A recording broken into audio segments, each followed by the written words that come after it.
Everybody, and welcome to the Planning Board meeting of August 17th, 2026. The time is 7:30. Seeing that I have a quorum, I'll call the meeting to order. We are in a hybrid format and have members online, so we are going to do roll call voting. So as I see you in the room, Gary Kushner. Kushner present. Mark White. White present. Chris Dowdy. Dowdy present. Gazzardi present in the room, and then online. I think I saw Rebecca log in. Yeah, Rebecca. Werner present. And Fan Stunts is present. Stunts present. Okay, great. I'm going to open the meeting up with public comment. So the board will take public comment to items that are not listed on the agenda. Please do limit your comments to not more than 2 minutes.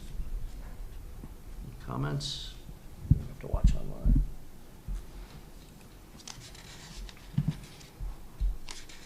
Nothing? Okay. All right, so first order of business, 7:35. We have a scheduled appointment with Russell Dion of Campanelli. This is going to be an informational discussion, so no action or decision. But Russell, thank you for joining us live and in person. And look forward to hearing what you have to say. Well, thank you for having me, Mr. Chairman. Hello, members of the board.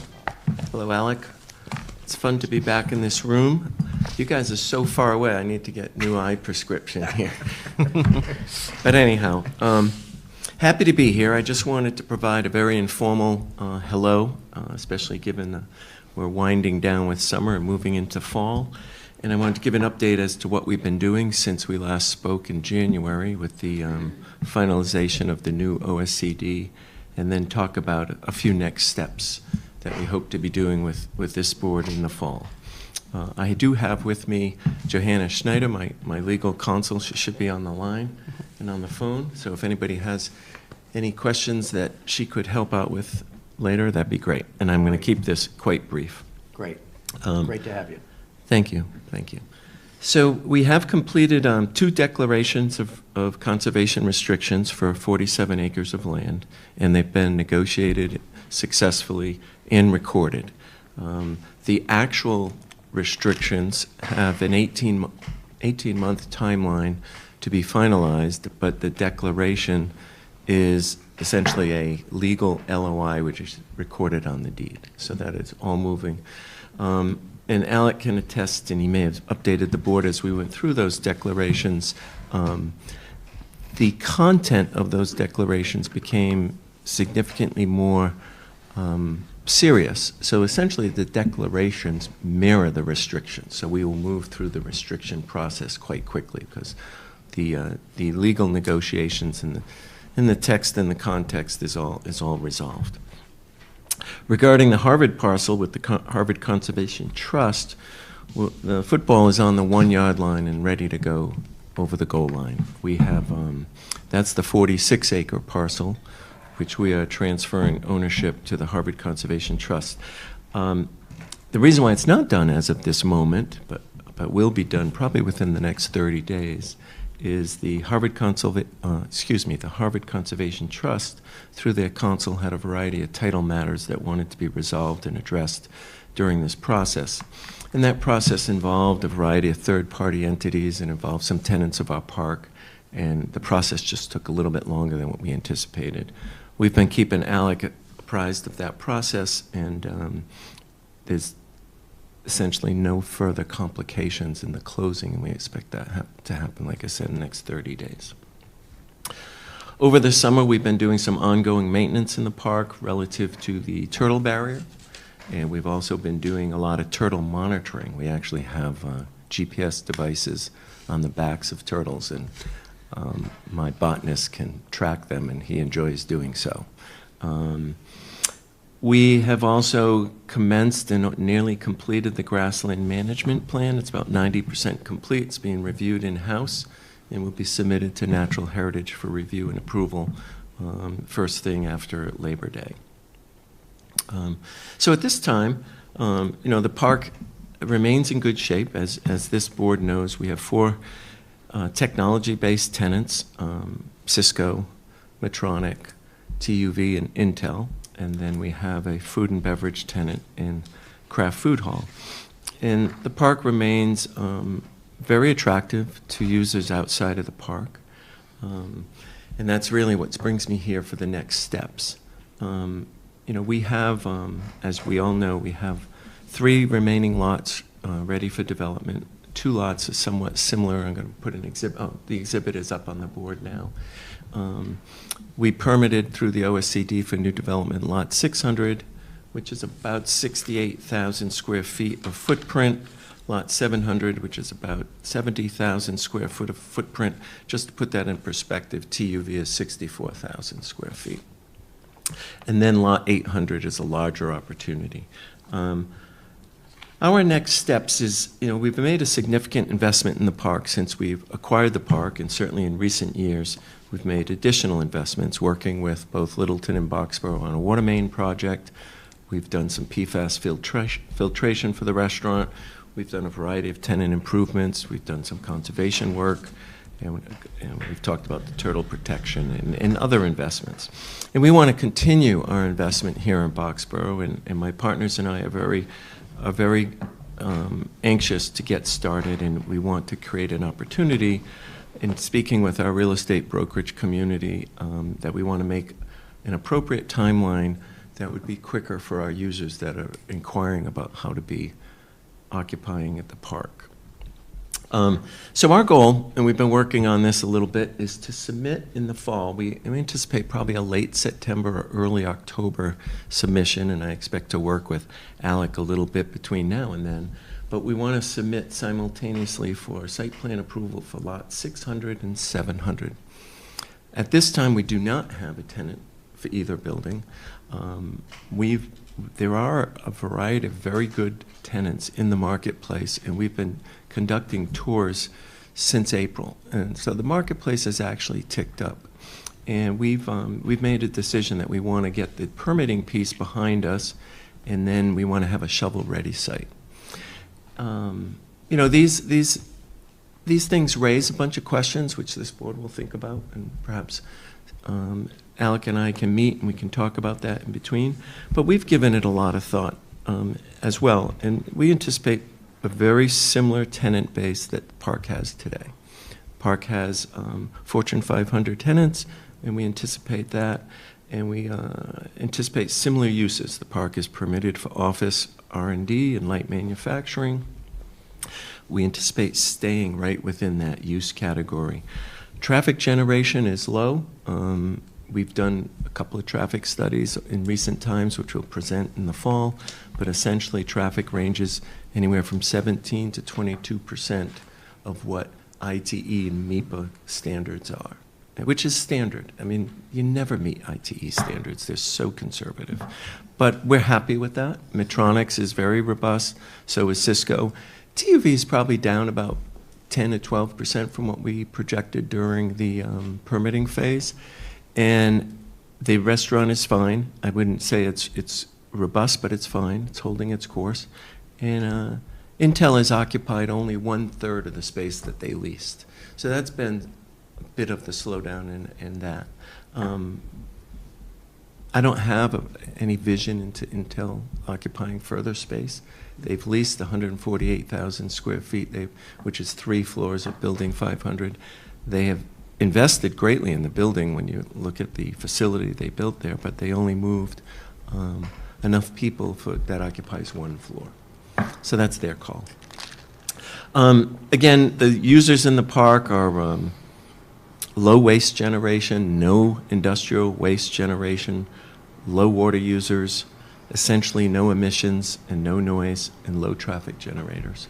So we anticipate the same type of thing going forward, and we can talk at length about concerns and how to sort of bracket that type of tenant. Alec, if you could just go back to the site plan for a minute, and I can just talk about the site plan. So if you look at the top piece, on the left-hand side, that's Building 500, right? One more, right there. And I don't have my pointer here, but if you follow the blue line, Alec, to the right, and go down and then around to the right, keep going, follow that line, That's the parcel for parcel 500. Set up in the Cisco days, and it's a very strangely outlined parcel. Completely compliant to all of the zoning and OSCD obligations at the time, and still compliant today. And then the lot just to the right of lot 500 is 600, and then the lot to the far right, which is blank right now, is 700. So if we go down to the lower drawing, this is a similar drawing to just with a little bit more blow-up detail that was shown to this board during the OSCD process. You'll see building 500 to the left, and we show a red line. We want to clean up that extensive property line and move the parking between the two buildings so it's much closer to the building for lot 500 in complete compliance with the standards both in the OSCD from 2001, 2003, and then also the OSCD that was more recently approved in 2006. So the building to the right is building 600, and that building is somewhat positioned there to keep the solar array that exists on site intact.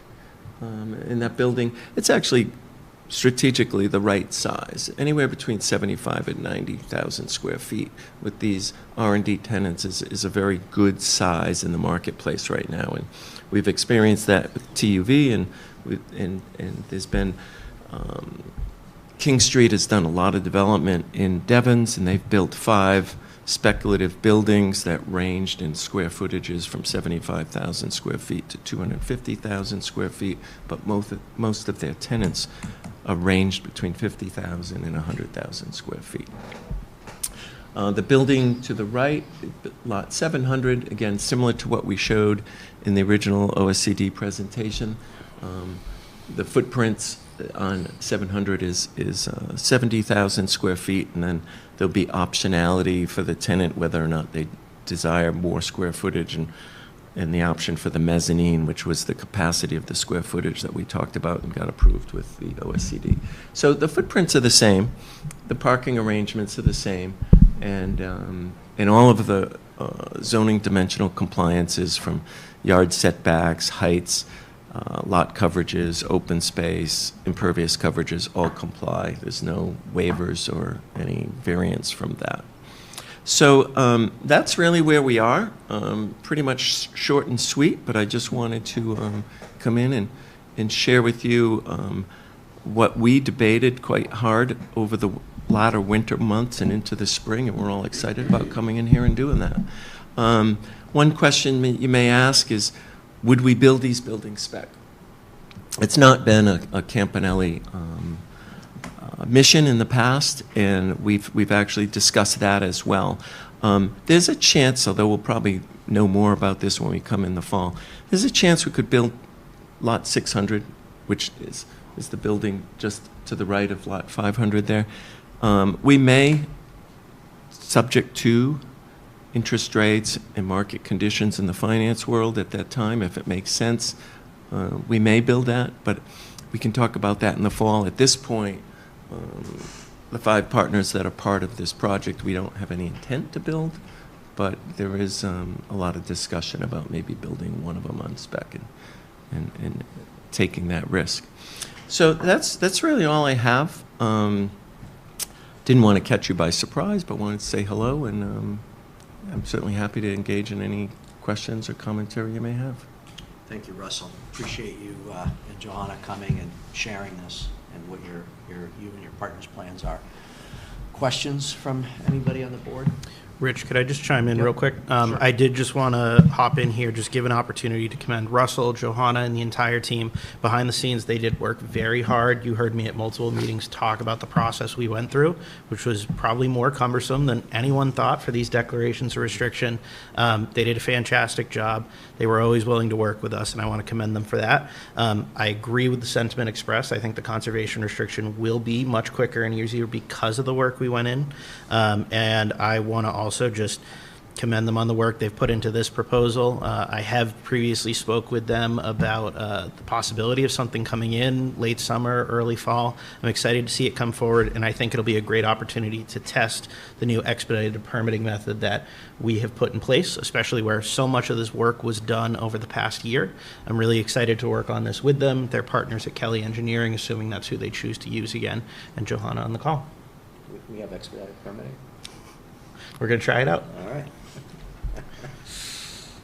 Questions from anybody on the board? I have a couple, but yeah. Chris. So, in between current 500 and 600 in the revised plan, is that just the parking that is?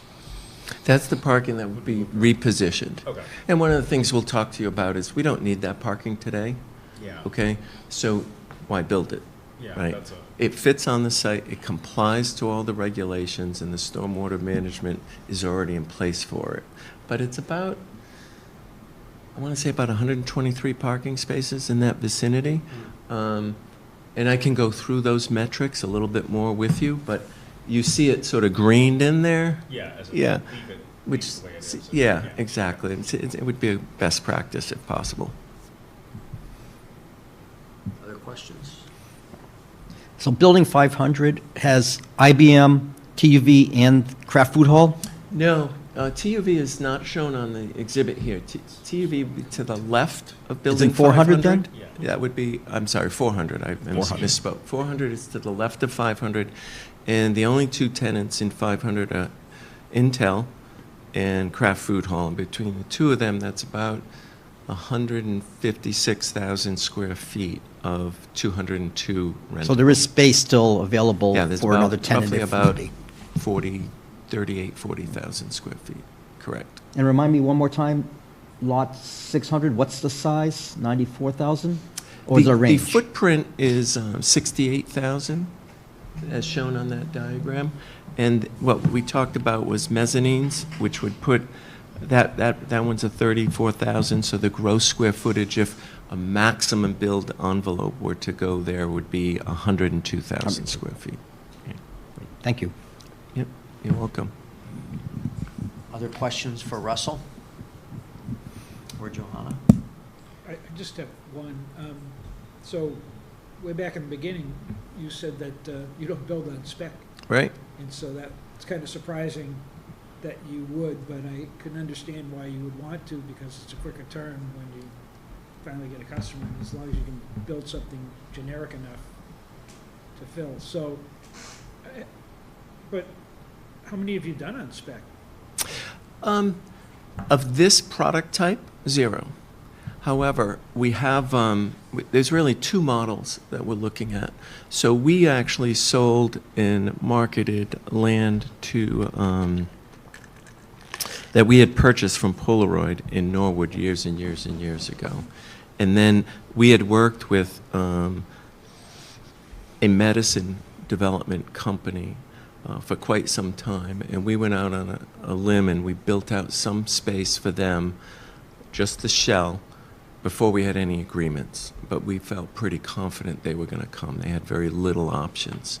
So they did. They wound up coming. The other place was Uxbridge, which was a totally different user. It was warehousing and distribution, which is not an allowed use here. Market was red hot, 2017 through 2021. 146 has totally changed its complexion, has about 5 million square feet on it, of which 2 million of it is Campanelli's. And we went on spec for a 450,000 square foot warehouse, which remained vacant for about 14, 15 months. And then Morgan Stanley came in and took it down. So yeah, Mark, it's absolutely correct. And as I noted earlier, it's not something we do, but we will test the market and see if we think that it makes sense. And we do feel we're very bullish and optimistic that we can have a tenant in this park, a new tenant, within the next 18 months to 24 months in a new facility that takes time to permit and construct. So you feel good about the commercial market? Feel good about the life science market, even though the big users around 128, where it was overfinanced and overbuilt. We're focused on a different user. We're focused on really a 60 to 90,000 square foot light manufacturing user, which is very different. We're not that type of user is not really venture capital funded to be doing all kinds of life science experiments at various stages, which is really the laboratory products that you see from 128 into Cambridge.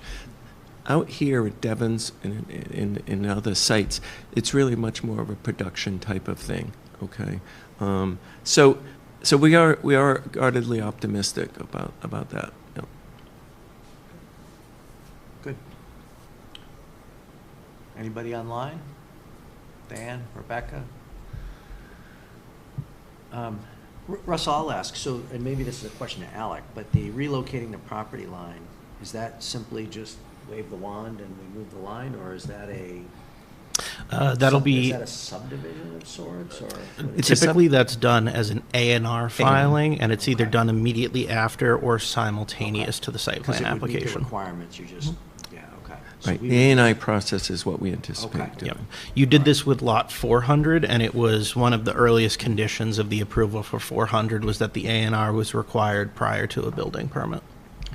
Okay, and then for Intel, you said, I'm sorry, how many, what's the occupancy there now? You said 24,000 It's about square 100, feet? it varies, right? Everybody's got a flex shift. Yeah. I mean, we've actually been getting ready for this fall. We've done some traffic studies in June, July, doing one tomorrow, we'll do another one in September. They basically on average, and we've been actually monitoring the truck traffic and receivings, deliveries. So Intel is, they're averaging anywhere from 93 to 108 Monday through Thursday. And then, of course, they drop down to 26 on Fridays. So that's where they are. Okay. And that's 1/3 of what we projected. Okay. But so- you don't, I think what, and maybe you do or don't know, but there isn't another 2/3 sitting in some other town ready to come over? Or- I don't know. The word they gave us, which I don't even like to repeat, is they're waiting on another government contract, and if they got it, then bang, it'd be Boom. filled in a Yeah. heartbeat. And Okay. you know that Yeah. world. All right, well, hopefully that happens for them. Yeah. And then, so by doing this, speed to build, right? So obviously it helps from a marketability standpoint because you're fully permitted. What are your, is it 18 months, like shovel to? No, it's dramatically quicker than that. These aren't big buildings, and as both you and Mark, when you came for a tour of TUV, TUV was a little bit more office heavy. Mhm. TUV was 64,000 for the new members of the board. It was about 23,000 square feet of office and lab, and then there was about 38,000 square feet of just box, where they were doing various testing and other activities in there. TUV got built in about turnkey, a little less than 11 months. Oh, wow, okay. And that was a sophisticated build-out, actually. So we envision doing, and if we build this would really just be a box. Mhm. It'd be, if we went spec. So they wouldn't be able to move in tomorrow, but we would put the foundation and make it weather tight. Right. And then we'd stop there. So it'd probably be only about 5.5, 6.5 months. To get it weather tight. Right. Okay. All right, I think those are the questions I had. Rich, if I could, to the extent that Russell and the team do consider building on spec, I think it would be prudent to invite him to an Economic Development Committee meeting and discuss with the Economic Development Committee what role the town can play in helping to support an organization like his with marketing a building. Because once a building goes up on spec, of course, the intent is always to get it filled. It's beneficial both to the community and to the property owner to do so. And that's where you having a fully formed Economic Development Committee could be an advantage to him and his team as they go out to market. Yeah, I mean, whatever we can do I mean, obviously, if you're making the investment, you have brokers, they know what they're doing, but to the extent that we can, like, does this go up on Mass Econ and, okay, we got a shovel-ready site? Do you guys use that? Is it- We do. We haven't been successful with it, but we do. We absolutely do. And we've done a bunch of RFPs through Mass Econ and other state agencies. Yeah. We do work with Mass Development from time to time. But yes, Okay. All right, good. yeah. Anything else, Russell? Great idea. Just a quick Rebecca? comment from Rebecca. Hi, Russell. Thank you for coming in today, and Joanna, nice to see you as always. I just wanted to see if we can get a copy of this presentation. It was not included in our packet this evening, and it's always helpful to be able to preview these things a little bit in advance of our meeting. So would you be able to share that with us? Yes, I actually, and the reason you didn't get it is because I didn't send it to Alec till about 4:15 this afternoon, so I apologize for that. And Alec has it now, and he can distribute it to you tomorrow. No Happy to problem. do so. Fantastic. Thank you. Thank you very much. You're welcome. Great. And thank you for allowing me to come down and give an update, and I look forward to seeing you in 5, 6, Yeah. 7 weeks, whatever. Yeah, man, just let Alec know if you want to, however if you want to go, we're going to do expedited permitting. So Alec's going to tell us how that's going to work. Look forward to it. Yeah. Great, all right. Enjoy the remainder Thank of you. your summer, everybody. Yep, yeah, same to you. All right. All right, next item, 8:15, future article, we're ahead of schedule. Future articles for consideration. This is decisional, but we still have hearings to go through, which will be, what date are we doing the hearings, Alan? You are doing that 2 weeks from tonight on August 31st. The hearing notice was posted earlier this week in the Action Unlimited. Right, so I think we have 2 articles to talk about, but you put something in the packet on the MBTA communities one. Is there anything we need to cover on that? We've already had a hearing, closed it. That's correct. So I'll highlight for the board and members of the public who might have questions. So I noted, I first noticed it while we were underway with the last public hearing, and my apologies to the board, but in the previous public hearing notice, we had mislisted it as to amend section 8.6 of the zoning bylaw to comply with the state MBTA Communities Act. Your MBTA Community Overlay District is 8.5. And so while I could have probably just talked to the Attorney General's office, explained to them that we did clearly state the title of the chapter, and while the numerical one was wrong, they probably would have just said, all right, we'll do a simple rerun on it and it'll be constructively approved. I felt it better that we correct the record, correct the hearing notice. So you'll see I've relisted it here. I will note I have used more narrow terms because you already have made a decision. You've gone through the public hearing process. You've done this. So I want you to be able to go through this as quickly as possible.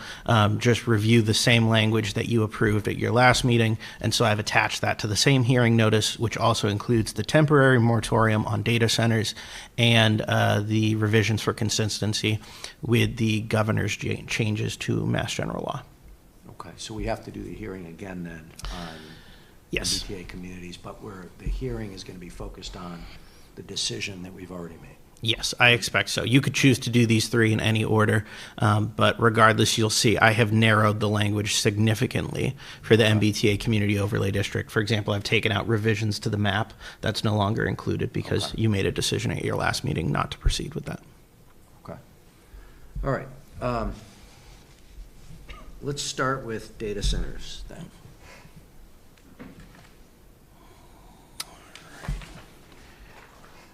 Right, and bear with me, I'm just going to share my screen again so it shows up a little bit bigger for participants via Zoom.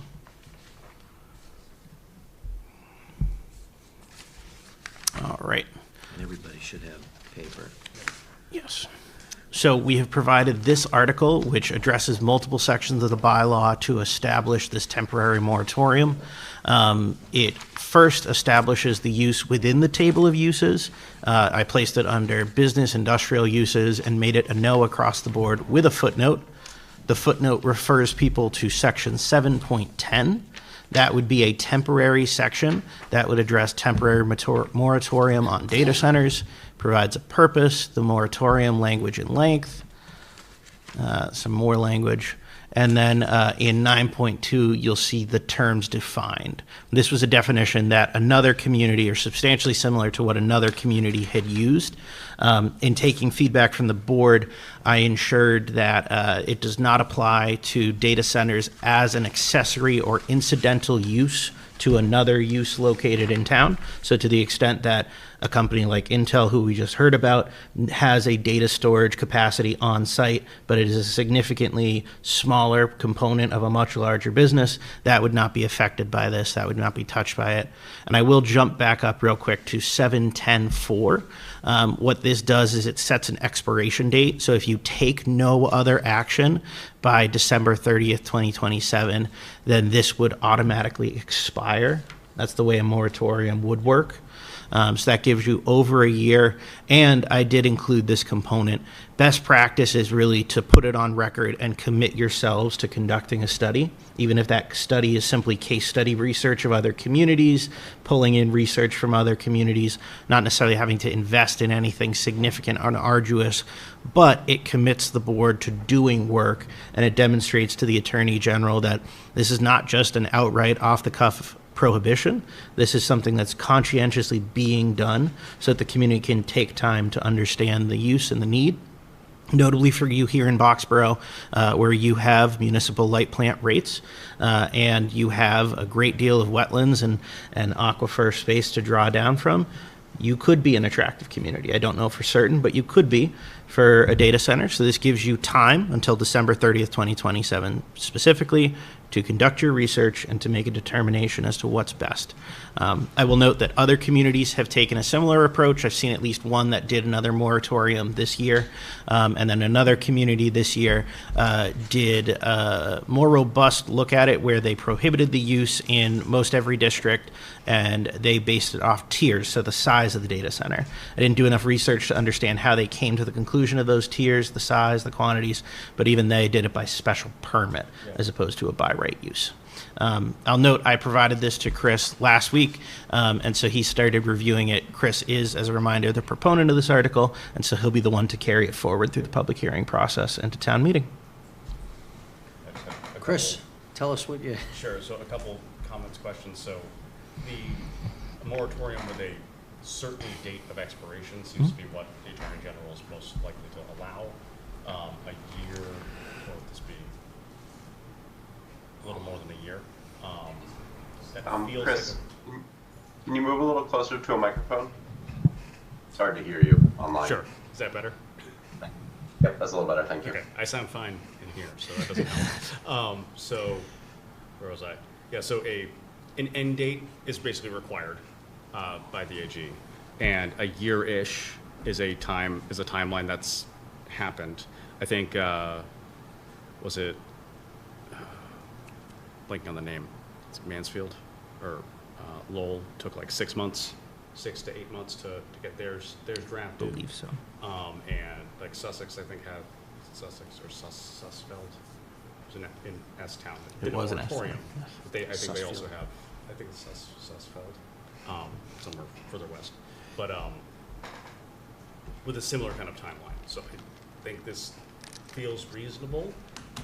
Would there be appetite to make that 2028, or would the AG prefer under, like, I don't know, what We is can done extend here? it if we need to. Oh, true.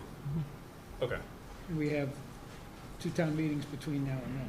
Yeah, and we should be good with, well, so this would be for fall. I would think this is a fall This is this 27. It's that we have We put essentially. it, but we put it in place this fall. We'd have another town meeting springtime, then we'd have another fall town Yeah. meeting Yeah. before that expiration would happen. Yeah, so we have two cycles. Two, And right. potentially that other fall town meeting could be an extension if we needed it. Okay, yeah, so that timing, I think, can work. The tricky piece is the defining it. So definitely need the, not, On my way out, oh, yes. microphones do need to be about 6 inches from your face in order for them to work. Okay. Farther so far to be on the other side of this computer probably isn't going to great. Aries looks awesome. Oh, wheel up a little Here's closer. our practice. A lot of practice. Sorry. And, So, is it a member of the public speaking? It's impossible to hear anything right now. I couldn't So- hear. Sorry about that, Rebecca. That was just Judy reminding us to push the microphones Yeah. closer to our faces as we're speaking. That would be super helpful because I agree with Fan. It's really tough to hear some of the voices. okay, sorry. Thank you. We're learning. where was I? A key thing will be in the defining the definition of data center. So how we want to do it. Some other groups have looked at electricity, like power usage, but we definitely want to be careful of that. Need to do the work to actually, speak with folks from Intel, Cisco, AMD, just to make sure we don't accidentally disallow something that's currently in place. But I think a year should be plenty of time to do that, so then we can draft something. But yeah, thanks for putting together the draft, because I think this basically works. Comments from anybody on the board? Gary?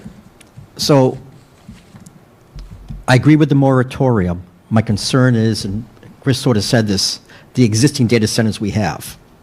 IBM, AMD, TUV might have one. I don't know who else, if anybody has one, but I want to make sure that we don't cease their, or impact their data centers. I know there's language in here that says something about, for existing sites, but we got to be really careful that we don't impact what's there today. I have mentioned in the past, we did have a data center on Codman Road many years ago now.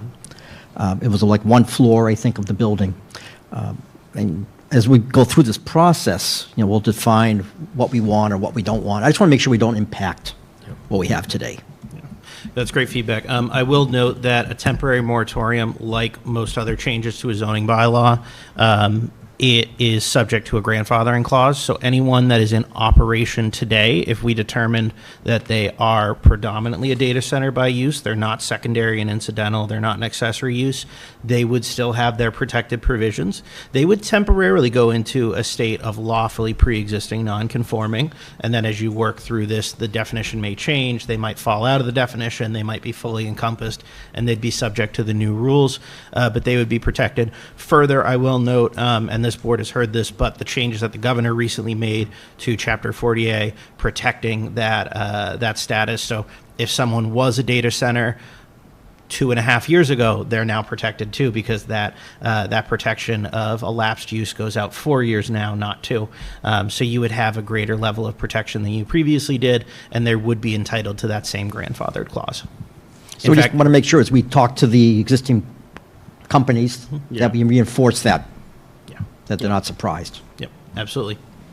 Yeah, and we want it phrased that it wouldn't have, it wouldn't be required to be pre-existing. So like as Russell and crew were looking for new tenants at a new building, if they want to basically do exactly what the guy next door is doing, we don't want to make sure that's allowed.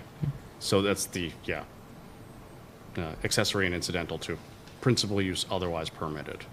I think covers it, but we have time to test that. Fan? So I think that incidental to principal use really, it covers third-party data centers.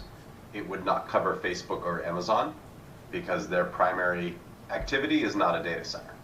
It is running a website or running services. So it's a hard, there's no limiting principle other than you are a data center for someone else.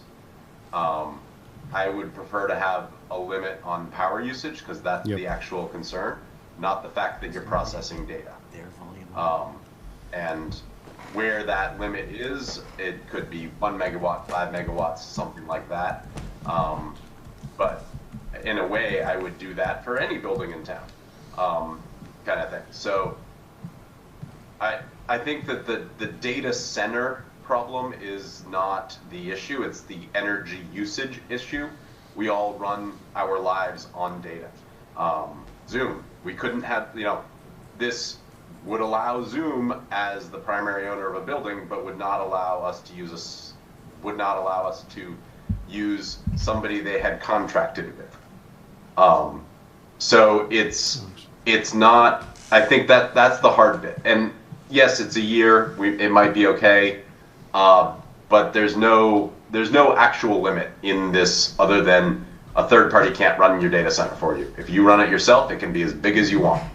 So that's my concern with not having the electrical usage, or the total electrical, So I think that's why other places have gone to the electrical usage rather than the data center, because data center is a hard thing to define because everything uses data, and it just happens to be what data flows through.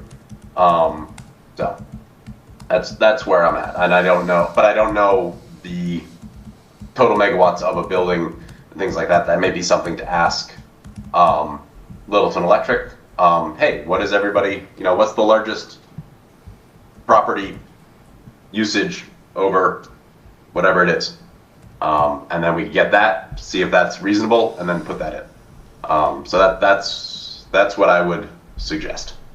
Okay, so add in a power requirement now, just by using what Littleton Electric knows the biggest user. Right. Okay. Yeah, we don't have one now, so anybody who's, we would approve everybody that's in here now, so let's not make it problem for them to keep running. If the new Campanelli buildings have somebody like TUV, there's no question they'd be okay.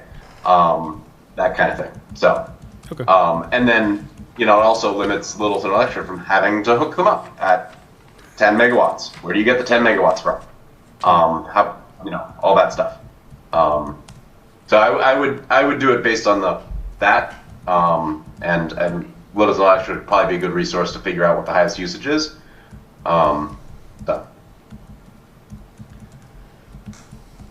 Thanks, Dan. Other comments? We're going to have to create a definition for this, correct? We don't have one in there? That's 9.2. Yeah, you're 9.2, right, oh, Rebecca, we okay. don't. And so 9.2 would be, I think, is the attempted definition, and I think Thank you for pulling that back up. No, Yeah. yeah, that's okay. And I think that's the discussion, right? Yeah. How do we want to define this today Yeah, for so I this can moratorium? add a sentence about Yeah, energy that makes usage. sense. Mark, I don't know if you were going to jump in there, but I'll say, Than, I'm sort of with you, and I guess when I think of a moratorium, I think of we're taking action to stop something from happening. And so I think, what do we want to stop? Yeah. Right? So That's if my question. Russell, who was just here, said that building lot 600, which was, what's the square footage he had on that? 78. Would we be okay if he said, I got a data center client for 68,000 square feet on lot 600?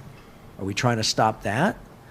Or are we trying to stop hyperscaling, right? I'm going to put 500,000 square feet of data centers in a building that's going to need then maybe, some power requirement. So maybe it does get back to power. But I as a moratorium, I kind of go to what are we trying to prevent over the next year while we try to solve this? And that's a question I don't have the answer Right. to at the Yeah, moment. And my thought was we're trying to stop the energy usage. We're not trying to stop the data usage. We're trying to stop the energy usage. So let's put the limit on the energy, not the data. Well, I think we want to look at environmental issues here too. I mean, there's certainly water consumption and issues that we should be very sensitive to, especially when we're talking about potentially dropping one over Beaver Brook or near our aqueducts, So I think we want to, I'm hearing where Than's going, and I think he's definitely onto something with energy consumption, but we certainly want to be sensitive to all the environmental impacts of such a site as well. And Mr. Chairperson, if I could too, I want to share it, and I'm not typically the type to propose moratoriums or outright prohibitions, but also highlight that for every square foot of data center you're putting in, that's square foot that could be employable space that would create job opportunities, and you are in a community with a high academic achievement and a community that does have a good employment base underneath it. So consider that square footage you're creating for these spaces or potentially allowing for these spaces is taking away from what would be a job market and someone's ability to earn income.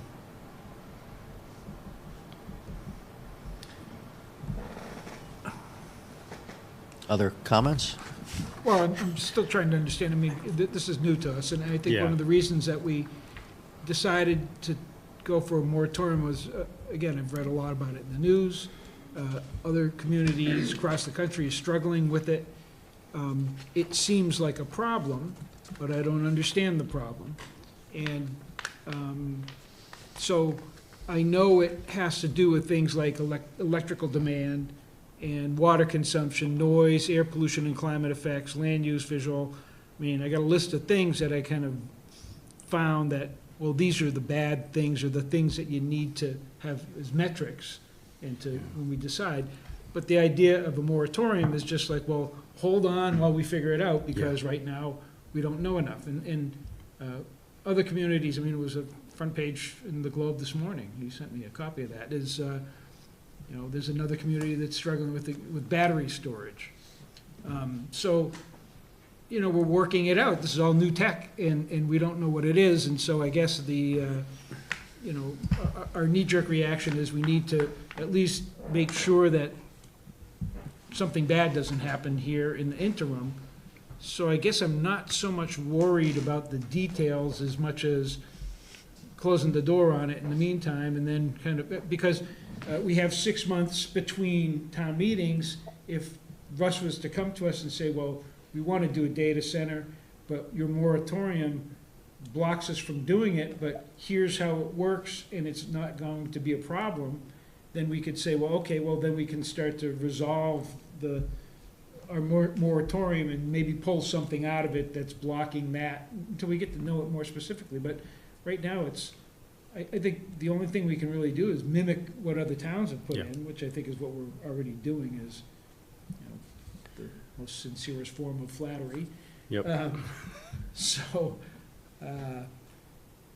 but I can't put my finger on the thing that would, like, you know, Dan says electrical use. And if it was as easy as that, I'd say great. Then, you know, as long as they don't consume or use more than X amount of electricity and we can put a lid on it that way, then I'd be okay, but I don't know what that means. And so, you know, so that's electrical uses. Water consumption, I mean, you know, we could put a numeric limit, but we already have it. You know, what you can pull out of the aquifer, we already kind of have rules for that, so I don't know if that's gonna be a choke point. So, Do we have anything around noise? yeah, we have Decibels? noise regs. I Yep. mean, that's, they're Depending not by, very good, but, district. but- Those do not extend to this district, however. You have noise regulations that apply to the industrial commercial district, and this is the office park district. Well, one Well, we don't district know is the where. office park. We don't know And, where. the, Yeah. and there's Likely it would there's be state office. noise regs. They're just very loud, that's what I was. The, I guess the thing that, you know, picking, if the definition's the place we're going, Yep. where I'm sort of scratching my head is, I get the data center should mean a building, okay, yeah, got it, or a portion of a building, or a group of buildings, I get it, like, I got a Yeah. bunch of buildings that are data centers. Or you got a huge But this building and portion of a half of it. building is kind of you know, sort of you know, derailing me a little bit. So, a portion of a building, I have this is town hall. In that room over there, we have servers. And we might be a web hosting company, that might be our thing. So it's kind of hard to say that's an ancillary use, it's actually core to what we do, but it's only in a portion of the building. But I might like that that may not be who we're trying to prevent, right? That's a web hosting company, they employ 50, 60 people, and they happen to have their data center on-prem. So I think we gotta figure that out, because I'm with you, I'm good with the moratorium, and let's prevent like something that happens that we really don't wanna have happen right now while we figure this out. I don't wanna have to figure it out to do the moratorium, because then we might as well just go figure it out. Exactly. But is there some way we can not prevent a good thing? And you're right, we do have an opportunity to go back, right? Like if Russell comes in and says, hey, I got this web hosting company. The only problem is they want to use 30,000 square feet for a data center, and you guys have disallowed that. Okay, well, we'll go to town meeting. Well, now have we defeated the purpose of a pre-approval of a site plan by now having to go to town meeting, not just the planning board, but we now have to go to a town meeting to get that relaxed? I don't know, Would we need a two-thirds vote for a moratorium? Yes, you need a two-thirds vote, as you would for any zoning change. Yeah, so I think for a moratorium, it makes sense to close the door as much as possible, because it gives the opportunity to then squeak it back Open it, open. right.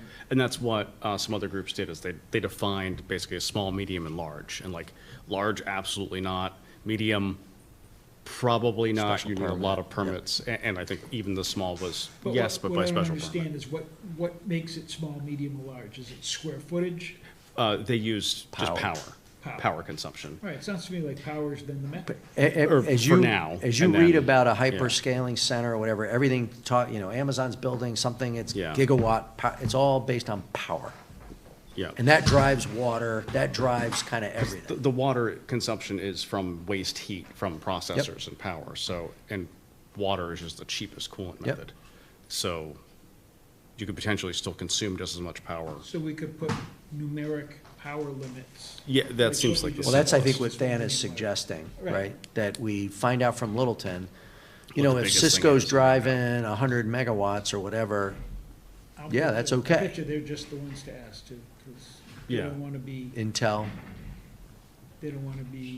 having to revamp their entire system or jack No. up our rates because somebody came in and they're using such an enormous amount of energy. that- right. And that seems to be the problem with. So how do we large scale. do that? Is that a, Chris, the sponsor? Yeah, could I action? just- Is that a you action to call Littleton? Where do we start with that? I think it's twofold. could I I just call them, think or- we also have contact information. Ian did the work last year to get contact information for the various tenants at the park at Beaver Brook. Yeah. We have direct contact information Okay, for cool. Cisco. And if, when we talk to them, they don't feel comfortable divulging some of that information, we could go through Littleton Electric, and we can even go through Littleton Electric anyways to I would go validate. straight to I'd Littleton go in Electric. parallel. I mean, you're gonna get Yeah. the hard facts from Littleton Electric on power. Yeah. The, And then the speaking- soft touches with the companies to say, don't worry, this is. And also the whole, what are their plans? Right. So like if Intel is occupying a third of the space that they currently have leased, do they plan to build that out? Put a And data what do center they want to do with it? Another third. right? I don't know. Okay, no, that works. So we can build in this current moratorium, build in a Yep. power line. And I do hesitate to go through and add all of the other potential criteria, because then we're writing the bylaw. Right. Like, we'll be doing that anyway. Just what closes the door. Yeah, just shut the door right now. Power is a good proxy Yeah. for now.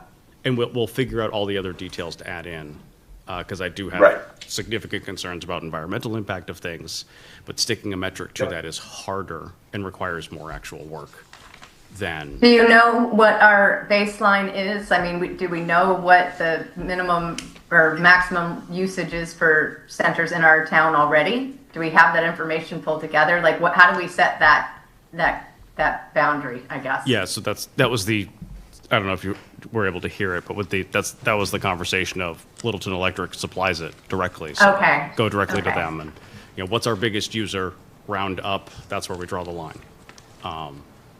And obviously I'll bring that back to the group. Yeah, is AMD on Littleton, or are they on somebody else? Or they're over on the other side of? Well, I think I thought AMD was in Littleton, not Boxborough. No, it's But I Boxborough. think it's actually Boxborough. So either way, it's on Littleton Yeah, so Electric. we should check like all those high-tech users Yeah. who, with Littleton Electric. I'm sure they have the ability to run a report the same way we can run a report for the highest taxpayers in town. We can Yeah. probably ask them Even- to run a report for the highest electric users in town. Anonymized is fine, just like what's the biggest user? Okay, Okay. we don't need to know who it is by name, just knowing the biggest user uses X. Okay, no, that's helpful. And then what do we, so I think you guys were saying, hey, don't fuss over the definite, the portion of a building part. Yeah, we'll Let's be get doing the- that. We'll be fussing over that for Okay. a year.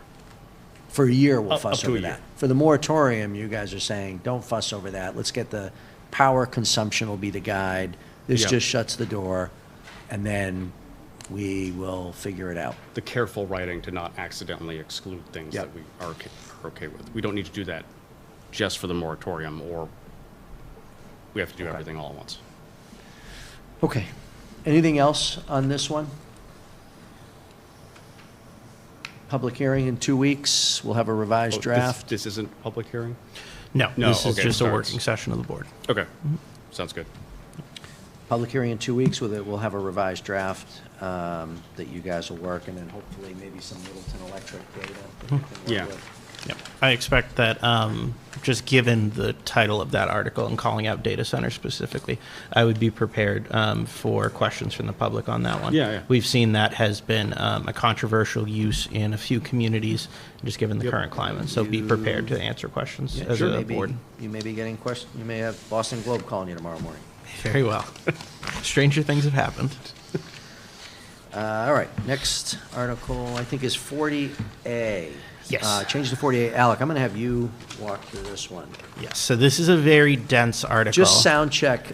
Rebecca and Than, can you hear us okay? Are you hearing all of us? Yes, Yep. we can hear you. Great, okay. Perfect. So this is a very dense article. It goes through a variety of different sections, and there are deletions and insertions. So bear with me. The chair and I have discussed providing a supplementary attachment ahead of town meeting for the public to make this more digestible, to help people understand why we're making these individual changes. Because as you read a language change, it's not always very easy to tell right off the bat what the change is affecting. In fact, the strategy that we've taken here, which is frequently to point back to Mass General Law, often is the vaguest strategy. It's the strategy that gives the least explanation of what those time constraints are. But you are a community that employs a 40-hour-week town planner, a 40-hour-week associate town planner, and a 20-hour-week building commissioner, so you have the staff on hand that can make the interpretations necessary. That being said, I have been tracking simultaneously these changes, so I'll just run through these in brief like we did at the last meeting, and we can go back if there are any questions that the board wants to revisit. So the section to 1.3, you'll see that we've struck a component of the language. We've referenced a few different permit types and referenced commencement periods. Effectively, it used to be that you had 12 months. You now have, by Mass General Law, 24 months after the issuance of the last permit necessary for construction in order for the permit process to start tolling. And so this correction points back, and it is the catch-all, so that way, given that last permit necessary is not defined in Mass General Law, it gives us the ability to interpret that ambiguity based on what each application actually requires to bring to fruition. So where are you? I'm sorry. So this is section 1.3. 1.3 applicability. So I'm going to go as they're listed in the okay. proposed language. Section 222, which is the most straightforward. Previously, you had a categorical prohibition on use variances. That is retained. No use variances can be granted except for residential uses, which are now a requirement under Massachusetts general law. It is very unclear from Mass General Law whether the courts are ultimately going to interpret that as to whether you have to allow use variances, but this allows you to accept those use variances without requiring you to then approve them carte blanche. This, again, is only the allowance for someone to submit a use variance, does not require the Board of Appeals to grant a use variance for residential uses. I'm sorry, slow down for a second. So under this one, Board of Appeals shall not grant use variance except for residential uses permitted by, so this is going to, we definitely need the chart. This is going to cause a lot of questions. This one at is town going meeting. to be, this is going to be the most controversial at This town one meeting. here. Yes. So 40A, chapter, or paragraph 10, what does that say now? That the The zoning Board of Appeals shall not grant use variances. That's what it says now. in ours. Yes. That's And what then it- the that's what it new, says the today. new 40A says that we cannot do that. We must allow use variances for residential uses by special permit.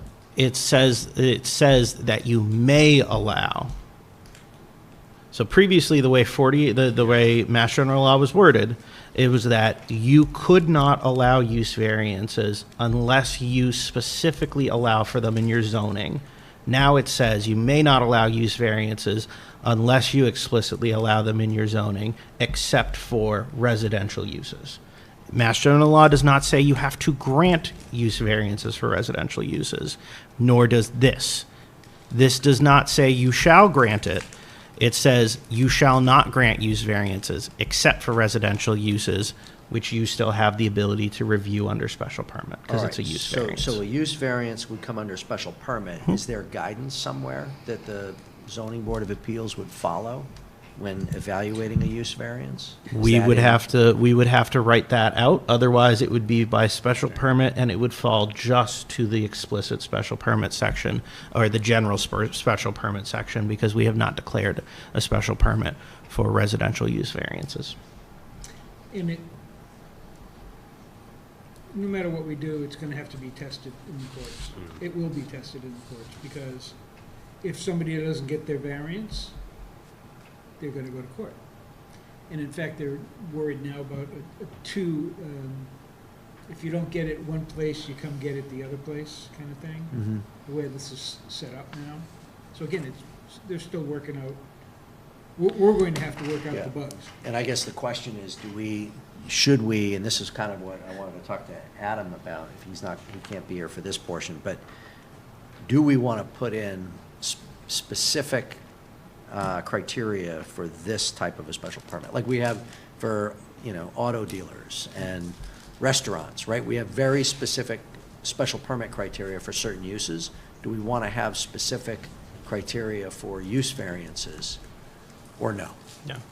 I will highlight to the board too, this potentially becomes an impediment, because while a use variance is effectively a special permit process, it is still a variance, which is a specific permit type as well. And now the state defines a reason to grant a variance as a practical difficulty, which is a vague and frankly low bar to Low meet. bar. So But we remember, could. it's only for residential uses. So nobody's gonna come in Yeah. asking, using this Yeah. to ask for commercial uses in residential area. But they can't come in and ask for residential uses in a Commercial. industrial area. Right. So yes, we're gonna have to put Yeah. guardrails on. So mixed use will exist, whether or not, has the opportunity to exist. So this commercial group can have an apartment upstairs, because that's a residential use. Well, they can ask for a variance. They can to ask do for it. it. To build a house. I have this one lot, I want to build a house, it's in a commercial zone, but it's right, Mass Ave. Frankly speaking, and in the direction you're going, where drafting the special permit criteria would be more effective, I would even contend it would be more effective to just carve out beyond the uses you have today, because you have residential uses built into your table of uses, other residential uses, and allow them by special permit in any district. And then from there, you would actually have a stronger authority under special permit than you would under a variance. But candidly, we don't have the time to work out all those details right now. And bringing a provision like all other residential uses to town meeting floor, that's a big thing to bring on short notice. Okay. Yeah, and actually that allows more than just the use variance, which is kind of very specific around,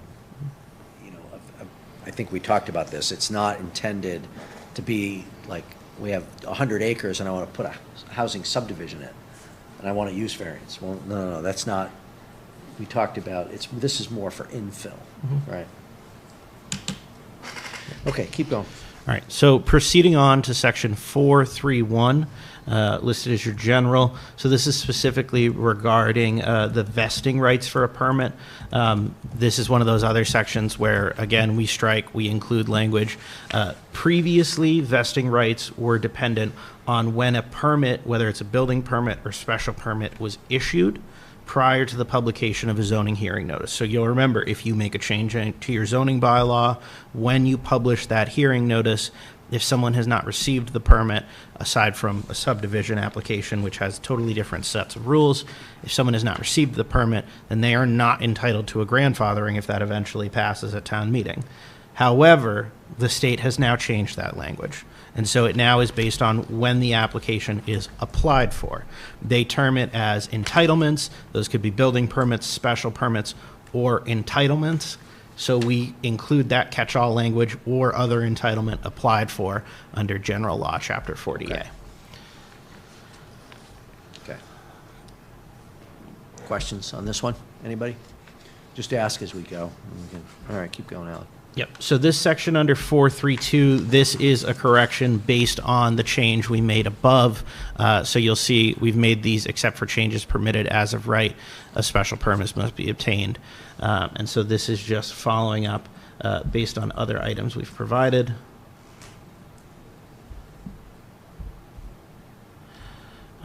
This one is which one? It's corresponding to, Or my apologies, I actually read ahead. That was 433. 432. Your bylaw currently requires a special permit and a not substantially more detrimental finding for every extension or alteration of a non-conforming use or structure. Now, under Mass General Law, the as-of-right exemption exists for non-conforming structures or residential uses when it would otherwise comply. So when the proposal would otherwise comply with lot size, shape, frontage, or lot coverage and floor area ratio. This is the one that we had discussed at your last meeting, that effectively the ZBA has already had to make rulings on this quite frequently, whether it's back decks in certain neighborhoods with condensed lot sizes. Those things are now effectively by right, where the lot is non-conforming because of the existing structure, but the proposed change to it or revision would not make it more non-conforming. Now, they no longer have to go through the time, the application fee, and then the hearing process. They just get to do that via building permit, so long as the building commissioner Okay. determines it would otherwise meet the standards.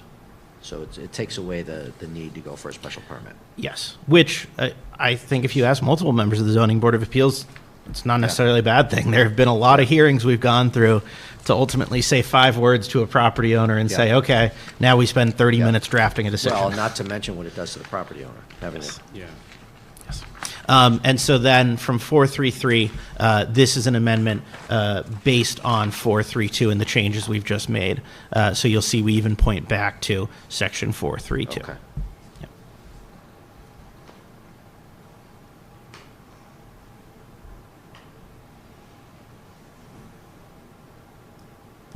Okay, so this section was actually inconsistent, 435. It previously referenced a 6-month issuance, which was already in conflict with section 1.3, which is a 12-month period of issuance. But now, as you'll remember in the earlier section, you have 24 months following the issuance of the last permit necessary. So this now clarifies the language, points back to 1.3 and Mass General Law.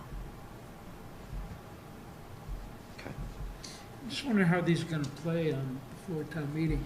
So that's where we have discussed the supplemental material will need to be clear, including, I think, We visuals. need a chart, Yeah. The right? That translation. says, I think people, I mean, one of the things that's primary is that people have to understand that we didn't cook this up. This is us complying with what the state says, what our attorney says,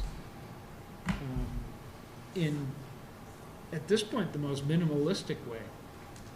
I mean, we're really not going deep into this. For example, creating criteria for special permit for variance or whatever. we're complying. Because we don't have time to do it before the fall town meeting. But it'll be definitely on our list of things to do. I guess that needs to get said somewhere in there, the things that we have to circle back to, and then the other things that you can just make this change and leave it alone. Yep. Because, for example, these timelines that the state has changed, well, we're just stuck with them. There's nothing we can't change those. So there's not much to talk about,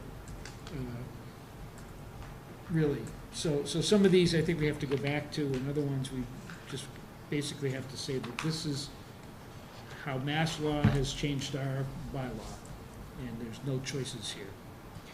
Well, I think it'd be interesting to see Harvard's doing a similar thing, right? Didn't I see in the? Everybody is. Multiple towns are doing this It'd be, ahead of it'd their be fall town interesting to meeting. see how other towns are doing it. It is. But everyone has a different bylaw. Yeah, so I agree with you, Mark. I think for the town meeting, I mean, this would be very painful to have to go through these changes when you don't even have the 24 months in here, because we're just saying per Mass General Law. I think we need to have the presentation needs to say, this is Chapter 40A. These changes have occurred, which is being driven by the law that was signed into effect on July 8th. And this is how. Here are a summary of what's changed. Here's how we're implementing in our bylaw. It's like, and Boom, boom. boom, boom, boom, boom, boom. And then by the time you get to the actual bylaw, it's like you're just you know, you're just approving the bylaw, because you've seen the chart that shows each of the changes you're making. Yeah. I hope that's how it goes. I mean, essentially how you had it, as like a 2-column. Yep. On top of that, also, I think visualization will help. For example, if we show an actual lot layout that we've had to deal with at the Zoning Board of Appeals, where something would have been approved by right under this new law, we can demonstrate how not all of these changes should be perceived as potentially cumbersome. We're not trying to sell it, though, that's the thing. I mean, if we're gonna make a change, then we usually have to sell it somehow and say, well, this is how it was, and this is how it's gonna be, and this is why we're proposing it. We're not proposing anything here. We're complying with things that the state has told us we have to do. I think that really has to be crystal clear, is that this isn't up for debate. We bring it to town meeting floor, people are gonna wanna debate it. Well, I don't think that's a good idea. But we don't have any choice. It's not up to us. So I don't know how to better put that in kind of black and white, that these choices are, some of these are circle back and do more work. And other ones are, we just have to change the words to match what the state law says. Right now, we're changing the words, and the question I had at the last meeting, and this is what I think there is, Adam will look at all this, but one of the open questions in my mind is, are there things we can put into this bylaw that help us? Right, like I asked the question of use variances, I think the answer I got was not really, right? Other than you could create a table of allowed uses of residential and all the other districts per special permit. So maybe that would be a better way to sort of direct people, right? But that opens it up, right? That opens it up to, like, you're now allowing housing in these other districts, as opposed to a variance is kind of a unique. So, but that's the question I have, is are there things that we should be looking at that we can write in here based on the changes to Chapter 40A that would be helpful for us? Probably. And I don't know what that, so I'd love to get the input from Adam, if he has any, like, and what are other towns doing? Like, what's the best practice right now? Is it what we're doing? Just color inside the lines? And I'll highlight, that is something we're going to ask. That is the process we're going to go through. I do caution the board, though, in all likelihood, our best course of option will be to wait to make additional changes until this economic development bond bill is passed, because there are more changes baked into that that will affect it. And that could affect the work you're doing right now. I do also just want to highlight, there is one more revision made here, section 436, and this is the nonconformity we discussed earlier. Previously, if a use had been abandoned for more than 24 months, so 2 years, it could not be continued without a special permit, could not be reestablished. Now, Mass General Law grants up to 4 years. And that's what I'm saying, is that one's like easy. They changed it. If you didn't like it, it's too bad. That's kind of where we're stuck. So, I mean, that one's easy. Some of these are harder. I'm kind of wondering if, I know, I appreciate the point of, hey, it's under, you know, except for changes permitted, is it right under GL 40A? Would it be easier just to say what it is? Like in 435. You certainly could. Construction or operations under a building permit, special permit, or site plan approval shall be governed under 1.3 and GL 408A. Can we just say 24 months from that? Like, I get it. Then if it Well, changes, we have to change. It changes, we have to change, but we're Right. doing that now. We already saw we had one that wasn't even consistent with the prior paragraph. So that could be in the presentation summary. So here's what the bylaw is reading. We want it to sync up with Mass General Law. So in parentheses, like a parenthetical comment of, it's 24 months. So people understand what it is. You could do in other words, you could do an annotated Yeah, it's like a comment on the copy that side. just has a comment. That's what we I say. saw on top. somebody had done a pretty good, like, multi-column thing. Yeah. I might have sent you a copy of that. Alec has got something he's brewing here, which, I mean, look, So, I just want to make this as easy as possible. Yeah. well, me too, again, that's really why I'm trying to talk about it a little bit, because I think part of this could be easy and part of this could be hard. And we should probably make the easy things, you know, clearly stand out as easy, and the hard ones say, look, you know, this is what we're gonna do now, but we're gonna have to come back. Yep. on this. The narrative. Kinda like I a don't know how the moratorium. narrative. Yeah, it's like, well, it's like, So, and then you have narratives up and down this, right, for each of these?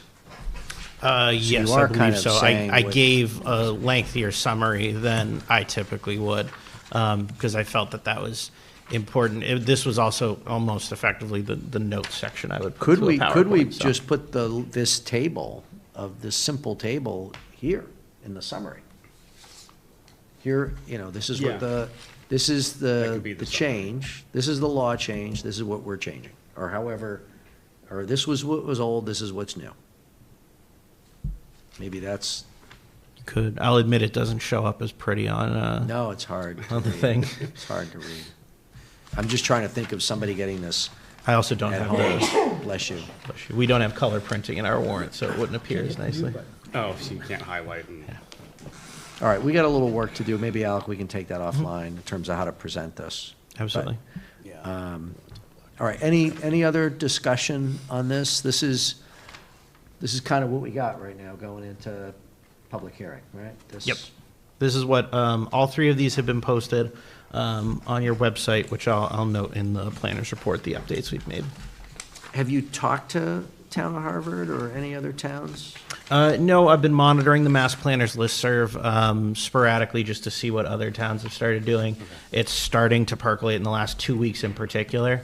And notably, I think the most effective method is going to be when I have other conversations going, either with KP Law or Attorney Costa, probing them for what they're reviewing, because they're getting these things before it even hits the Mass Planners listserv, so. Yeah, they're listing them all here. Mhm. What's this lot merger protections? That's something from over a year ago. In my opinion, your bylaw really doesn't need to address it. I think that's a little bit more than what's necessary. They're But trying to clean up. yeah, the merger doctrine is a concept that applies beyond just a zoning bylaw. So Okay. All right, that was data centers, that was 40A revisions. Anything else on articles? We don't need to talk about MBTA communities, right? That, we already talked about MBTA that. one. that's correct. Okay, Yeah. yeah. That's just gonna be what it was, we just have to do it again. Okay. Any other comments on the articles? Funny, we went from 0 to 60 overnight. We're going into the town meeting with Yeah. a nice, tight Yeah. list of things to do, and now we got all this chapter 40 stuff just dumped in our lap. Yep. Just as a note that we should plan to meet with the Finance Committee to give them an overview sometime in the next few weeks. I think it's set. I think we're. Is it already? Tony has invited Yeah. us to Okay. a specific meeting. The Yes, 14th, the 15th, I think. something like that. That Tuesday. That Tuesday, yep. Yep. And we're also going to get on the calendar of the select board. Yes, I specifically have a note. You've requested for us to try and go to the Just to September walk through 28th what we're meeting. doing, the articles. Good. It's a, meet and tell. Yeah. I know there've been a lot of questions on 40A. Okay. And, and what, a lot of the noise you hear is what's also in the economic development bill, which is not in 40A. It's, so there's a lot of like conversations happening, so I think it's probably good if we can touch as many people as possible and say, we're dealing with 40A. All that other stuff is in conversation, but this is real. Okay. Question for you. Did we see any of this coming ahead of time? Did our reps let us know that this was coming? No, as many people have noted, this was very quick.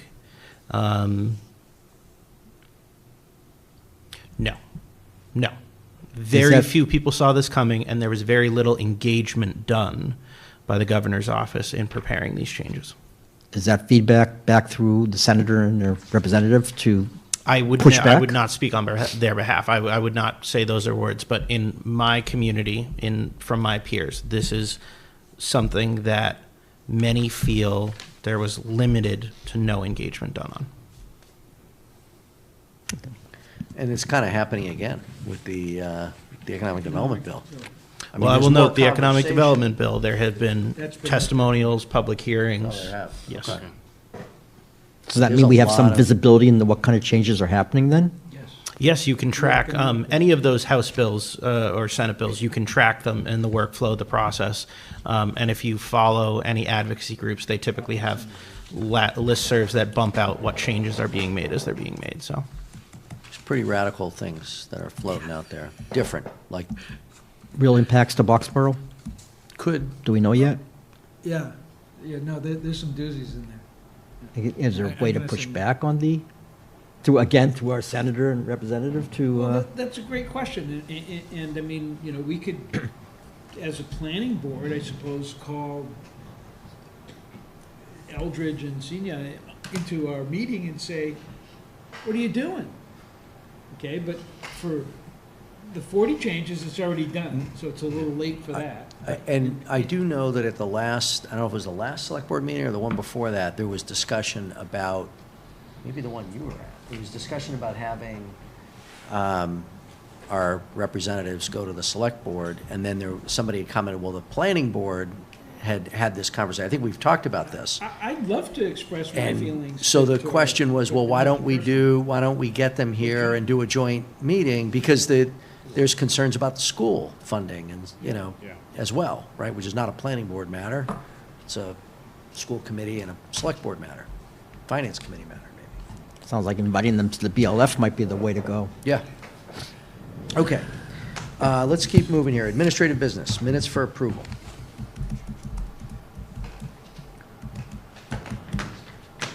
And we have what time's our executive session start? 9:15, we have it Okay. listed, but you can begin that earlier if you choose. Okay.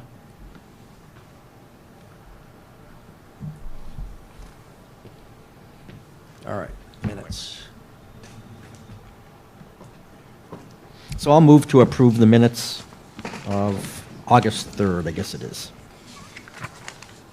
All right, we have a motion to approve the minutes of August 3rd. Find the minutes of August 3rd. Is there a second? Did anyone have any edits? Well, we can take edits after I get a second. All right, second.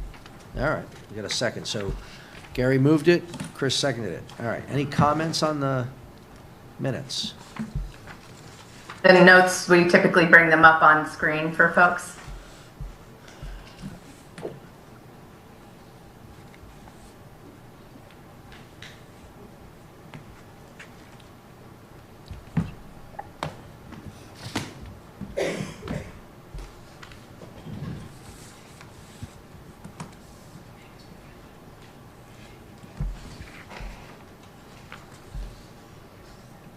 Any comments? I'm good.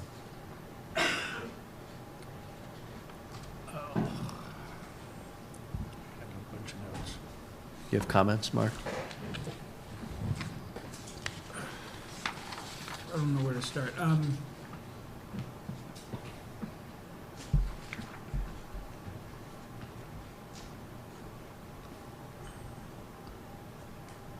I guess I'm just gonna let it go for this one. I'm watching these closely now, and I'm finding things that I think we should be saying that we're not saying, and, like Gary came in that meeting, and he asked about how his attendance was reflected in the prior minutes, and then there's nothing in these minutes about that basically squared away, right?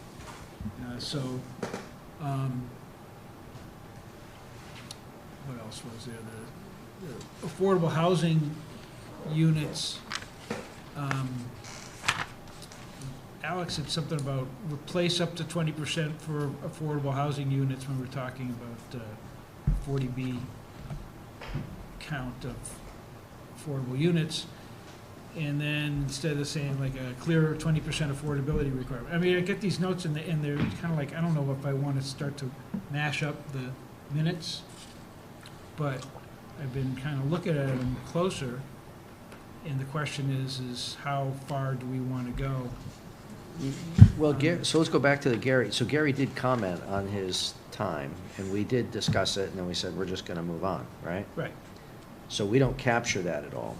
And I don't know if we care, I mean, it was a No, discussion not that really. happened. It was So a the question that is, a should it member be had. reflected in minutes or not? We tried to answer the question. I don't know that we But we, The only one, I think the more important one is like, when Rick came in and he said, Rick Ogilvy, he said he had 11 and change acres, but then he clarified it with the point that it was mostly wet, and that didn't show up in the minutes. Or, and he said things like, the existing apartment properties will never be used for affordable housing, and that's not a fact, that's just his opinion. where was that? Where did he say that? What line is that, Mark? Oh, I didn't do it by line. Because I'm looking at Rick Ogilvy, starts at line 77. Yeah. This parcel originally considered to be included in the district but was removed. Chair Gazzardi stated the approved MBTA district and the proposed bill for alternate review considers adding a small parcel. Dr. Dowdy explained that when the district was originally considered. Can you scroll to the section, please? Yeah, go ahead. Which line number was that? 85, I'm at 85. Yeah, I don't see that comment, but I just might He be missing spoke it. again, maybe it came up. Mr. Okay. Ogilvy noted that he would be open to adding his parcel at a later time. Yeah, that was, Yeah, so we're,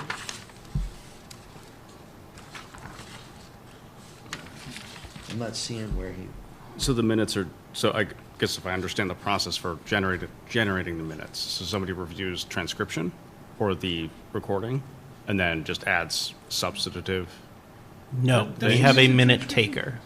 Okay. We have a minute taker. It's line 80, which will never be used for affordable housing. Right, Which in Oh, his okay. opinion, right, that's right. Would never exactly. be That was used. the clarification, was, so that should be amended, right? 80, which I don't know if you put brackets around it or something, which in his opinion, which in his opinion. Yeah.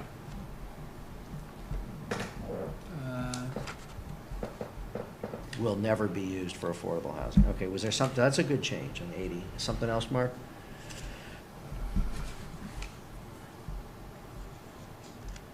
Gary, do you feel like that conversation wasn't accurately captured when you came in? It wasn't captured at all. Do you feel like it should be? Wasn't, I raised an issue. I thought I was there the whole time. I didn't go back to look at, review the recordings, so I can't say, but I thought I was there at the beginning of the executive session. But, I mean, it's happened the previous two meetings. I raised an issue about the minutes, and they were never resolved. There was an issue about some verbiage that Mark Barbarossa raised, and it didn't make sense to me. I asked the question twice. And it wasn't in the... It was never in the minutes.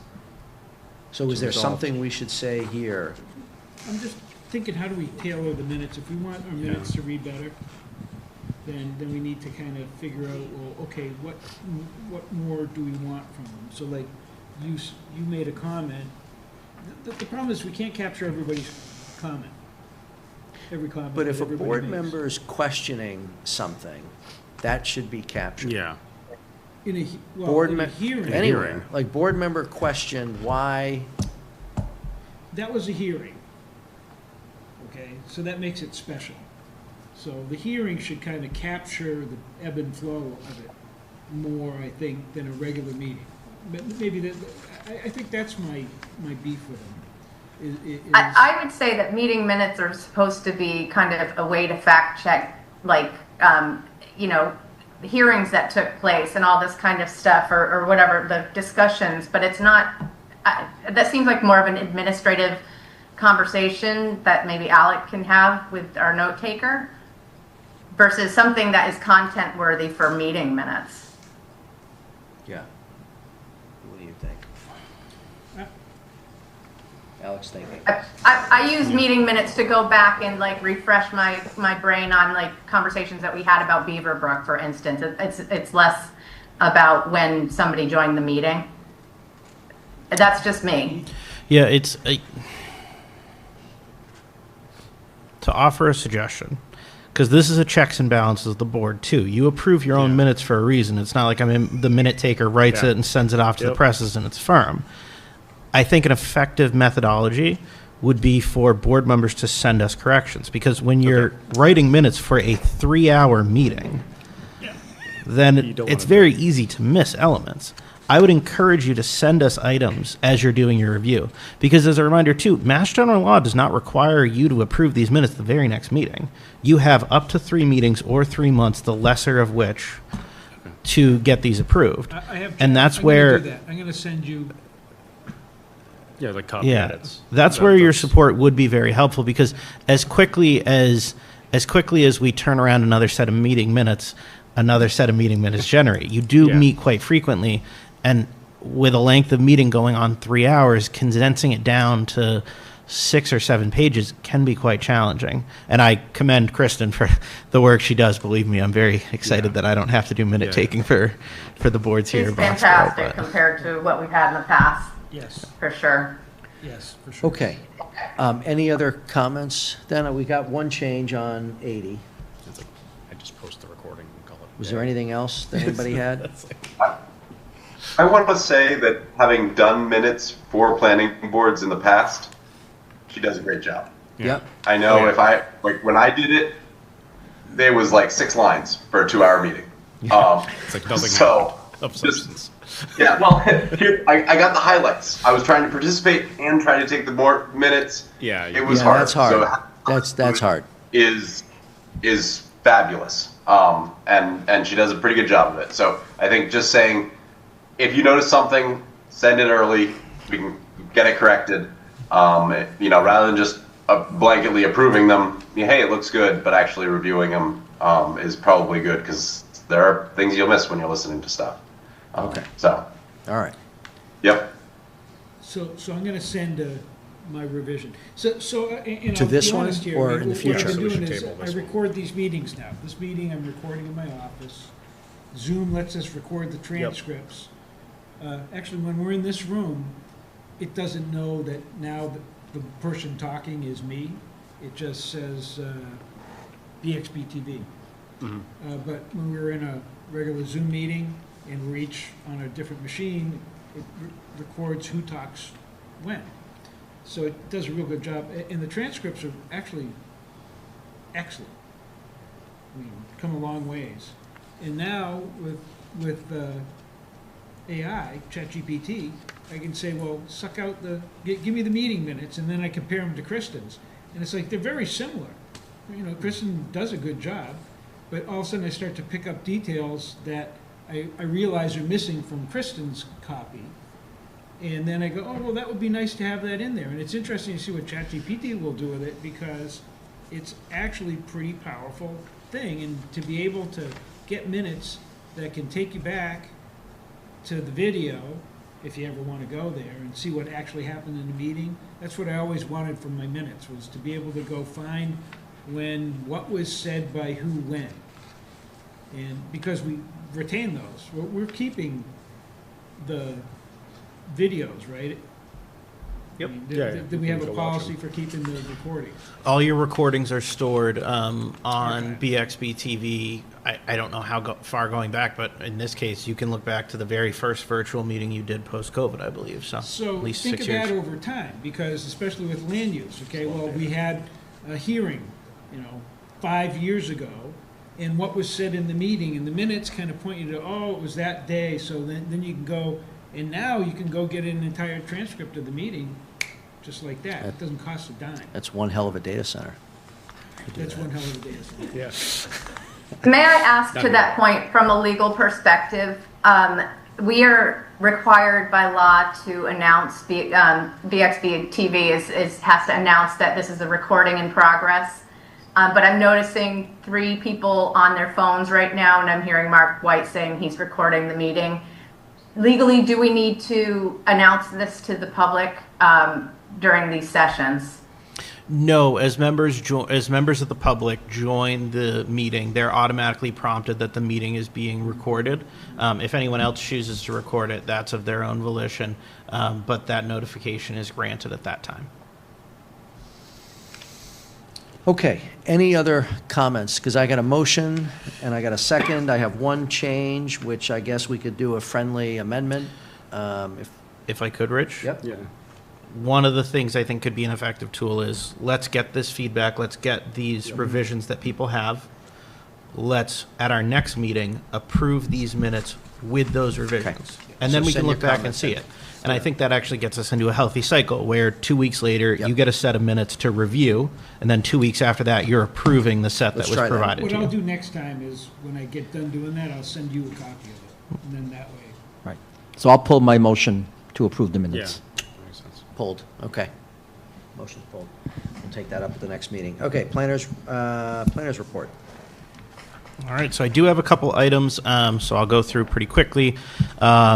In regards to an update on the fire station and the firehouse and the ongoing work with that project, I expect at next week's select board meeting that they will move to withdraw the ongoing applications you have before you on the same subject property.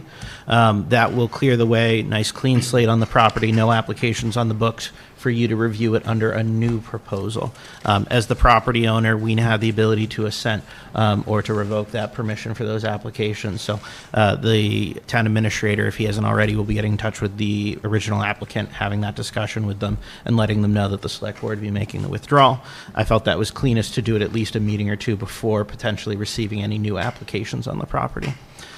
You can take that up shortly They no longer thereafter. have any interest in that application, right? That's correct. They have no interest on it anyway, so I don't think there will be any protesting the need. But nonetheless, from an administrative standpoint, let's clear the deck. Let's get that off the books. So I can also stop listing it on the public hearing notices.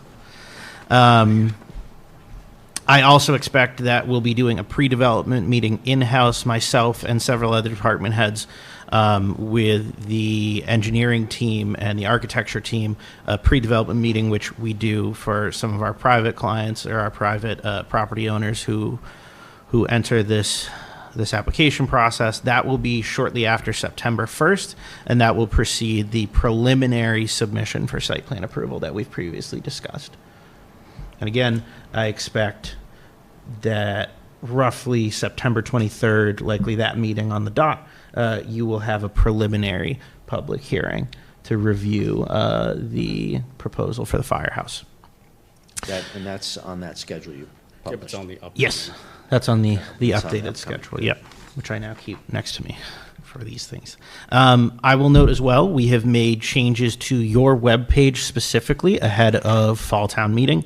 So you'll note the hearing notice as well as the proposed articles in the same language they were provided in your packet are listed on the website. If you go to the planning board page on the town's website, right at the top left-hand corner, it is now listed a hyperlink that will take you to the hearing notice and any ongoing public hearing documents. Okay. When the town updates as well, it's hyperlinked to take you directly to the Fall Town Meeting webpage. You'll also be able to see all of it right there. Good. And then finally, Sue Carter. I'm sorry, before you leave that, so on the website, are you going to do the applications, projects, right? Because we just heard from Russell Dion, he's likely to submit an application. Yes. We're going to have the fire station application, so it'd be great to have on the website all that, the Yes. application, all the materials. Yep. So Ian has been doing a fantastic job this past year in particular, keeping up with those, keeping those documents up to date. He'll continue to do so. I will note to the board and to the public, historically, you have been able to find previous decisions right there on the webpage. As our public records portal for land use and permitting records, as that is coming online in future months, you will start to see those things coming off the website because we'll be encouraging people to use the portal. As that's rolling out, we will have opportunities for training, but that clears things up so that it's much easier to search through the ongoing All documents. right, good. Yep. And then finally, Sue Carter reached out to me. We had discussed at a previous meeting in goal setting, having her come in and present on low impact development strategies. At the time I had asked for guidance, we said, let's let her mind run wild with the things she's seen over the past several years working here. But she's also asking, give me a little guidance, give me something to chew on. Some strategies to consider would be transfer development rights, cluster development zoning, reduced street widths and street features, and stormwater credits and incentives, aka expedited permitting as an example for low impact development methods.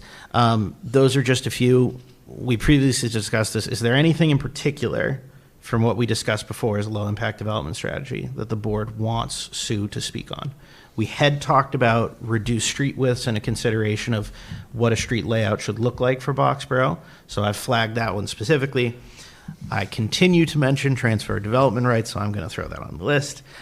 We have cluster development on the books in the form of our open space commercial development permit, but some board members have spoken to me individually about could we do something similar for residential development. And then the stormwater credits and incentives, that's a little different. That's one that I've just started to see percolate, so I wanted to throw that out there. But does anyone else have anything specifically you'd like Sue to address in low-impact development? Specifically just a low impact? Yes. And this will frame the research she does and the presentation she gives, so that you're not making any decisions tonight on anything you're going to take action on or move forward with, just something you want to learn more about. Aside from what you just listed. Aside from what I just listed, those are what I'm handing off already. Is there anything else? That, Is there Like, anything? can you send like that, like little bit of a summary to the board members so that we can just, do we need to make a decision tonight or can we stew on that for a minute? You can stew on it. You don't have to make a decision tonight. I figured if there's a couple people who want to talk about something, there's a good chance. If not, shoot me an email. I'm going to have to look ahead at your schedule after the 31st, which would be too quick of a turnaround time to do this. You do have a break, and that's the night that you have the preliminary hearing, and expecting that we're going to get a submission from Campanelli. We may very well be having to jam this into that meeting, but I'll talk to her. It'll probably either be your September 21st or your October 5th meeting. So I'd say take the next 2 weeks to be thinking about it. But I really do want to get her started on it and get her in You mean before September applicants come 23rd, in. right? Yeah. September It's 23rd, 23rd. yes. Sorry, I apologize. I forgot You you're said not the on the 21st, Monday. But yeah. Yeah. That's the Monday of that week. Okay. So is there anything in the 40A, the governor's bill, or this economic development that would impact what you're asking about? I don't believe so. Certainly not in the governor's signature. I'd have to take another pass, but I don't believe there are specific low-impact development strategies aside from infill development strategies that might be affected. But those aren't what we have previously discussed as low-impact development. Infill development is really, in that case, framed around housing. It seems to be going the other way. Put more housing in. Well, that's, yep. Now it's headed for a high-impact development. I would contend that that's subjective. No, I'm just, it's not low impact development. Depends how you define low impact. Depends how you define high. All right, anything else, Alec? Was that, That's all I got. okay. Committee reports, Chris just stepped away. Rebecca, Design Review Board. We are currently trying to sort schedules for a meeting right now, so nothing new to report at this point. Yep. I will also share too, sorry to cut in, Rebecca, but I will also share too, on the design review board and their ongoing work, our design and planning intern is actually in office this week, and he's working on the public engagement strategy the board has previously discussed. So we'll be speaking with Rebecca next week at some point to talk through and move that along as we then get into the upcoming meeting. Okay, great. Economic Development Committee, nothing since our last meeting. We meet again, I think, is it this week, Mark, or next week? Next week. Next This week. Thursday. Thursday, okay. No. Next week. Hold on, I'll tell you in a minute. Next Thursday. But anyway, nothing new to Next report. Magic, Next Wednesday. next Wednesday, okay. Yeah, we meet Wednesdays now, which is different, and at 8 o'clock. So, third Wednesday of the month at 8 o'clock. Fourth. Fourth Wednesday of the month at 8 o'clock, for all those paying attention. Community Preservation Committee, Chris, Oh, you haven't met yet. So haven't met skipping yet, okay. Magic, Most of the summer. Nothing. nothing. Water Resources, Gary. Meet tomorrow. Meet tomorrow, great. Let's see, Boxborough Leadership Forum, nope, nothing. I've heard nothing from Bob on that. Can I make a comment? Yeah, A couple of meetings ago, we talked about the sidewalk fund. Yeah. None of us knew about it. There actually is a fund. There's money in the fund. Oh, good. yeah, Yeah. you sent it, did you? How put much is in it? 74,000, Not put it in the packet, but I did remember. pull it aside. Yes, 70,000 and change is currently in it. 70,000. 74,000? 74,000. 70,000. Okay. All right. But it's in that range. So there is something there. And there will be more when when the property owner at 975 Mass Ave goes to proceed with construction on their approval from last year. And what was theirs, like? Is there a list? was that I 20 can't remember something? off the top of my head. I don't know, there might be. More than 70,000, I Yeah, what thought. was that, it was 20-something. Oh, was it only 20? Yeah. Yeah, 20, sorry, yeah. 20? Okay. 20 or 30, All right. so probably take it to about 100 total. Did I catch everybody? Okay, so we're going to go into executive session. The only thing before we do that is meetings. So we're on Monday, the 31st. We got our public hearings. Wednesday, September 23rd, we're doing the preliminary site plan for Mass Ave, and then Monday, October 5th, nothing on the docket. There's nothing, so we do need to do a goal-setting session. So we got to find some room to do that. And I'll work with Alec to talk through what, because now with, potentially Campanelli coming in and with the, are you going to show me something? No. And with the fire station, we'll just have to, but we do have to do it. So we'll find time to do that. And maybe we do it in chunks. We kind of started a couple meetings ago, but we need to do that. All right. So we are going to go into executive session. So how do I do this, Alec? Do I read anything or? I'm going to just have you read verbatim how it's listed there, and you'll see I have it jumping right down here. Okay. The planning board will enter into executive session to discuss strategy with respect to litigation per Mass General Law, Chapter 30A, 21A3, appeal of special permit and site plan review decisions, 242, 244 Adams Place. Noting that the discussion in open session would be detrimental to litigation, the litigation position of the town. So now you'll seek a motion to enter into executive session, not to return to open session. Motion to enter into executive session, not to return to open session. Okay, it's been Second. moved by Mark White, seconded by Chris Dowdy. Any discussion on, that's not even a debatable motion, I don't think? Do we need to close the open session as this part of motion this? Yeah. You do not need to do anything beyond the motion I've just given you. You've already noted that you will not be returning to open session. Yeah, okay. Okay, so that closes this Yes. meeting. Okay, Yeah. Correct. cool. And then Alec is going to send out an email with a different session. Yes, so Rebecca and Than, I will send you a direct link. I'm going to add it to your Boxborough calendars now, and you'll be able to join us. It'll take about 30 seconds to hit the top of your inbox, but it'll take me longer to finish setting up the room. So let's take a vote on the motion. Rebecca? Werner, aye. Gary? Mark? Wait, aye? Chris? Dowdy, aye. And Gazardi, aye. Okay? We will see you in executive session. Thank you, everybody. There it is.